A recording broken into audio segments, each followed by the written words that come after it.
Hey everyone, welcome back to my channel. Today in this video I will discuss with you procedure for effecting motor vehicle insurance. इससे पहले की video में हम accident and motor insurance discuss कर रहे थे कि वो होता क्या है, उसके मीनिंग क्या है और वो कितने टाइप्स का होता है। तो अब स्टार्ट करते हैं कि उसका प्रोसीजर क्या है मोटर व्हीकल इंश्योरेंस को लेने का। तो सबसे पहले प्रोसीजर किसी भी चीज़ का है तो उसमें क्या करना पड़ेगा, selecting the suitable policy and the company. First step क्या करना पड़ेगा, हमें पॉलिसी चूज करनी पड़ेगी और कंपनी चूज करनी पड़ेगी।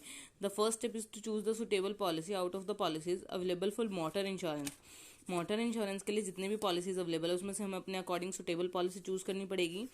The person has to go through the risk cover and the condition of the policy. अब जो पर्सन अपनी पॉलिसी लेना चाह रहा है अपने व्हीकल का इंश्योरेंस करने के लिए, तो वो क्या करेगा, सारी पॉलिसीज के रिस्क चेक करेगा और कंडीशन चेक करेगा।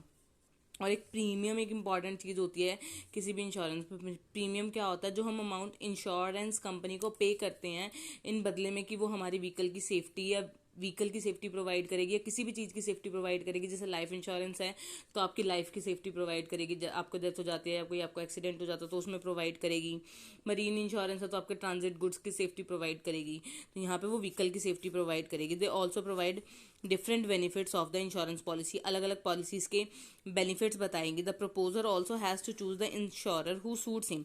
अब इंश्योरर कौन होता है, वो पर्सन जो आपकी इंश्योरेंस पॉलिसी करता है उसे हम क्या बोलते हैं, इंश्योरर बोलते हैं। यानी जो सारी चीज़ें आपके केस की हैंडल करेगा। अगर आपको कोई डैमेज हो जाता है व्हीकल को तो वो सारी चीज़ें हैंडल करेगा, वो भी आप अपने अकॉर्डिंग चूज कर सकते हैं। Then filing of proposal form for insurance. अब इंश्योरेंस कंपनी तो हमने सिलेक्ट कर ली, सुटेबल कंपनी भी चूज कर ली और सुटेबल पॉलिसी भी चूज कर ली। अब देन नेक्स्ट प्रोसेस क्या है, filing of proposal form for insurance. Insurance के लिए प्रपोजल फॉर्म भरना पड़ेगा इंश्योरेंस कंपनी चूज करने के बाद। नेक्स्ट द प्रपोजर और the prospective insured has to fill the prescribed proposal form. Proposer यानी जो पॉलिसी कराना चाहता है वो, या इंश्योर्ड पर्सन जो अपना इंश्योरेंस चाहता है वो क्या करेगा, फॉर्म फिल करेगा। सेपरेट फॉर्म्स अवेलेबल हैं अलग अलग व्हीकल्स की लाइबिलिटी और पैकेजिंग के हिसाब से। व्हीकल्स के हमने बहुत सारे टाइप करे थे, जैसे टू व्हीलर्स थे, प्राइवेट कार्स थे, कमर्शियल और मिसलेनियस व्हीकल्स थे। तो उसके अकॉर्डिंग नेम और एड्रेस क्या है प्रपोजर का, किस तरह की वो पॉलिसी कवर कराना चाहता है। अब जब वो फॉर्म फिल करेगा तो उसमें क्या क्या पूछेंगे, व्हीकल की डिटेल्स, व्हीकल का रजिस्ट्रेशन नंबर क्या है, किस दिन व्हीकल रजिस्टर हुआ था, रजिस्टरिंग अथॉरिटी किसके अंडर रजिस्टर हुआ था, उसका इंजन नंबर क्या है, उसका मैन्युफैक्चरिंग कब हुआ था, व्हीकल का मॉडल नंबर क्या है, व्हीकल कितनी कैपेसिटी का है, उसमें कितने लोग बैठ सकते हैं, किस तरह का फ्यूल यूज करते हैं, आपने व्हीकल हायर परचेज पे लिया हुआ है, रेंट पे लिया हुआ है, लीज पे लिया हुआ है, सारी चीजें उसमें डिस्कस होंगी, कवर होंगी। कवरेज नीड और लाइबिलिटी टू बी कवर्ड, कि हमें कितना व्हीकल का इंश्योरेंस कितने तक अमाउंट का करना है, वो सारी चीज कवर होगी। Previous history in case of old vehicle, अगर आपके पास कोई पहला व्हीकल था तो वो आपने चेंज क्यों करा, कि भाई उसका टाइम पीरियड एक्सपायर हो गया था या व्हीकल बहुत ज्यादा पुराना हो गया था या कोई एक्सीडेंट वगैरह हो गया था, वो सारी। Details of driver if any, अगर कुछ व्हीकल्स में ऑनर्स क्या करते हैं, खुद व्हीकल नहीं ऑपरेट करते, अपने ड्राइवर्स को आगे कमर्शियल व्हीकल्स में हम यूज कर सकते हैं तो उसमें ड्राइवर्स की डिटेल आ जाएगी। Declaration by the insured, insured declaration देगा कि हाँ भाई ये मैं हूँ, ये मेरा एड्रेस, अपने सारे एड्रेस प्रूफ्स या डॉक्यूमेंट्स देगा। Proposal form duly filled and signed has to be submitted to the insurer for the consideration and acceptance. अब उसने फिल कर दिया अपना फॉर्म, किसने फिल कर दिया, इंश्योर्ड पर्सन ने, वो इंश्योरर के पास जाएगा एक्सेप्टेंस के लिए। Next is consideration and decision by the company. अब डिसीजन कौन लेगा, कंपनी लेगी। When the duly filled proposal form is submitted to the insurance company, then the insurance company evaluate the form in detail. अब company क्या करेगी, उस form को evaluate करेगी। All the material information, vehicle के बारे में जितनी भी मटेरियल इन्फॉर्मेशन थी, उसकी कैपेसिटी, उसकी बॉडी, व्हीकल नंबर, ये सारी is analyse in detail manner before accepting the proposal. Proposal accept करने से पहले सारी चीजें एनालाइज करी जाएंगी। फिजिकल हैजर्ड्स चेक किए जाएंगे कि व्हीकल को कुछ है तो नहीं, या प्रपोजल में चेक करा जाएगा कि फिजिकल हैजर्ड्स और मोरल हैजर्ड्स कुछ पॉलिसी में पर्सन चाहता है या नहीं।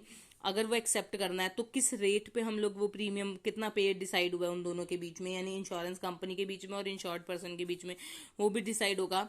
वेदर द बेनिफिट्स, की उसे बेनिफिट्स कितने लेने हैं, कितने हद तक लेने हैं।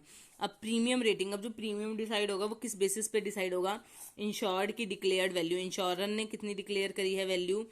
क्यूबिक कैपेसिटी, व्हीकल की कैपेसिटी कितनी है, कितने जोन्स में वो व्हीकल ट्रैवल करता है, वो चीजें कवर की जाती है। ये कमर्शियल व्हीकल्स में की जाती है, जो जनरली क्या करते हैं, गुड्स ट्रांसपोर्ट करते हैं, जैसे हमारे ट्रक्स हो गए, तो वो क्या करते हैं, एक जगह से दूसरी जगह सामान लेके जाते हैं। तो उन व्हीकल्स के केस में हम क्या करते हैं, ये जोग्राफिकल जोन्स मैटर करते हैं। व्हीकल कितना साल पुराना है, व्हीकल का वेट कितना है, कितने साल का उसको कमर्शियल व्हीकल का लाइसेंस मिला हुआ है। तो इन सब चीजों के बाद क्या करेगी कंपनी, एक्सेप्टेंस दे देगी अगर उसे सही लगेगा कि हाँ भी व्हीकल में कोई फॉल्ट नहीं है। Next is issue of cover note and certificate of insurance. अब कंपनी ने क्या करा, उसको एक्सेप्ट कर लिया।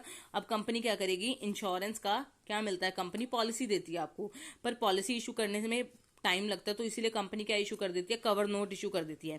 If the proposal is accepted insurance company and advance premium, अगर इंश्योरेंस कंपनी प्रपोजल एक्सेप्ट कर देती है और आपने एडवांस प्रीमियम पे कर रखा है, तो आपको एक कवर नोट इशू किया जाता है इंश्योर्ड पर्सन को, जो इंश्योरर पे करता है। इंश्योरर कौन होता है, एक तरह से एजेंट जो इंश्योरेंस कंपनी के बिहाफ पे काम करता है।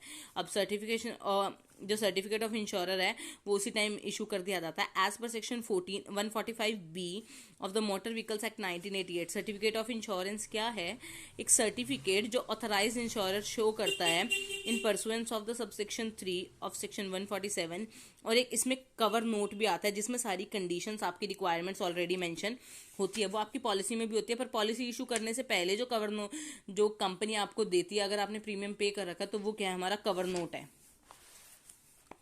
When a certificate of insurer has been issued by the insurer, अगर एक सर्टिफिकेट ऑफ इंश्योरेंस देती है, then as long as the policy is not issued, जब तक वो चलेगा, जब तक आपके पास पॉलिसी नहीं आ जाएगी, it will deem to have issue a policy of insurance. उसमें सारे होंगे, डिस्क्रिप्शन होंगे और पर्टिकुलर सारे सर्टिफिकेट्स जो बता रखे होंगे, जो आपने डॉक्यूमेंट्स दिए थे उन सब का होगा। अब सर्टिफिकेट ऑफ इंश्योरेंस में क्या क्या चीजें आएंगी, अगर आपको सर्टिफिकेट इशू होगा तो इंश्योर्ड का नाम और एड्रेस क्या है, व्हीकल का रजिस्ट्रेशन नंबर क्या है, कितने साल के लिए आपने इंश्योरेंस कराया है, व्हीकल की जोग्राफिकल लिमिट क्या है, कितने लोग व्हीकल्स में बैठ सकते हैं, किस तरह की बॉडी है जो व्हीकल की है, कौन से मेटल से बनी है, वो चीज़ आ जाएगी। क्यूबिक कैपेसिटी ऑफ व्हीकल में कितनी कैपेसिटी है, यानी कितना लीटर डीजल या पेट्रोल जो भी चीज़ जलेगी वो आ जाएगी, सीएनजी कितनी आएगी, प्रीमियम का अमाउंट, ये आपके सर्टिफिकेट में इशू होगा। अब इंश्योरेंस पॉलिसी, अब कंपनी इन द लास्ट क्या करती है कि इंश्योरेंस पॉलिसी दे देती है किसको, जिसने इंश्योरेंस कराया है। अब insurance of policy needs time, issuance of policy needs time, जब पॉलिसी इशू होने में टाइम लगता है तो कवर नोट इशू किया जाता है immediately as soon as the policy is issued. जैसी पॉलिसी इशू की जाती है तो कवर नोट तभी की तभी इमीडिएटली एक्सपायर हो जाता है। कवर नोट जनरली 1 मंथ के लिए वैलिड होता है, या तब तक जब तक पॉलिसी इशू नहीं आती, और with in that time period, with in 1 month क्या किया जाता है, पॉलिसी इशू कर दी जाती है। तो ये था procedure of effecting motor insurance. इसका ब्रीफ में क्या है कि सबसे पहले आपको पॉलिसी सिलेक्ट करनी पड़ेगी, कंपनी सिलेक्ट करनी पड़ेगी, देन आपको फॉर्म फिल करना पड़ेगा, उसमें आपको सारी नेसेसिटी सारी चीज़ें बतानी पड़ेगी, देन कंपनी क्या करेगी, उससे डिसाइड करेगी, देन आपको उसके बदले में कंपनी क्या करेगी, एक कवर नोट इशू कर देगी और सर्टिफिकेट ऑफ इंश्योरेंस जैसे बोलते हैं वो इशू कर देगी, देन इन द लास्ट आपको कंपनी क्या कर देगी, इंश्योरेंस पॉलिसी इशू कर देगी। आई होप आपको ये क्लियर हुआ होगा। अगर आपको इससे रिलेटेड कुछ भी डाउट है तो आप मुझे कमेंट सेक्शन के थ्रू पूछ सकते हैं। Stay tuned for more videos and thank you for watching this.